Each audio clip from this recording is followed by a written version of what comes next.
कन्या पूजन की संपूर्ण कथा, विधि एवं नियम। कन्या पूजन का महत्व। हिंदू धर्म में नवरात्रि का विशेष महत्व है और इस दौरान कन्या पूजन एक अत्यंत पवित्र एवं महत्वपूर्ण अनुष्ठान माना जाता है। कन्या पूजन नवरात्रि के अंतिम दिन, जिसे अष्टमी या नवमी कहते हैं, किया जाता है। इस दिन 9 कन्याओं को देवी दुर्गा के 9 रूपों का प्रतीक मानकर पूजा की जाती है। कन्या पूजन करने से माता रानी प्रसन्न होती है और जीवन में सुख, समृद्धि एवं शांति का आशीर्वाद देती है। कन्या पूजन की कथा। पौराणिक कथाओं के अनुसार महिषासुर नामक राक्षस ने अपनी भक्ति के बल पर अजेय होने का वरदान प्राप्त कर लिया था और धरती पर उत्पात मचाने लगा। तब सभी देवताओं ने मिलकर देवी दुर्गा का आह्वान किया, जिन्होंने महिषासुर का संहार किया। देवी दुर्गा के 9 रूपों की पूजा के माध्यम से भक्तजन अपनी भक्ति प्रकट करते हैं।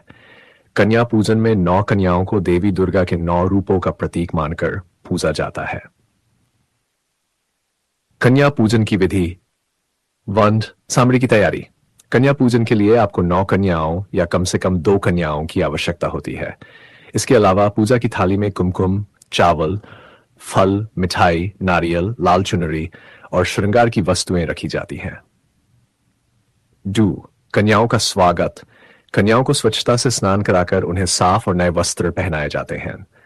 पूजा के स्थान पर बैठाकर उनके पांव धोए जाते हैं और माथे पर तिलक लगाया जाता है। आरती और मंत्र। देवी दुर्गा के 9 रूपों की आराधना करने के बाद कन्याओं की आरती उतारी जाती है। मंत्रों का उच्चारण कर दुर्गा का आह्वान किया जाता है। भोजन प्रसाद।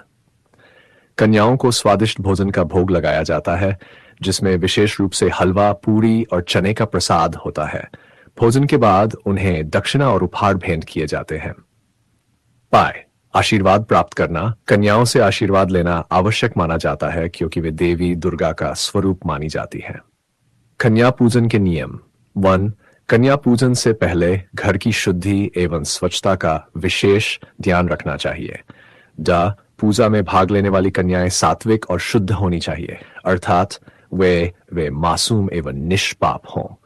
कन्या पूजन में कन्याओं की संख्या 9 होना श्रेष्ठ माना जाता है, परंतु संख्या में कमी होने पर भी पूजा की जा सकती है। कन्याओं के साथ एक बालक लंगूर को भी पूजन में शामिल किया जा सकता है, जो भगवान हनुमान का प्रतीक होता है। कन्या पूजन में श्रद्धा और भक्ति से सभी नियमों का पालन करने पर देवी दुर्गा की कृपा प्राप्त होती है। लाभ। कन्या पूजन करने से व्यक्ति को देवी का आशीर्वाद मिलता है।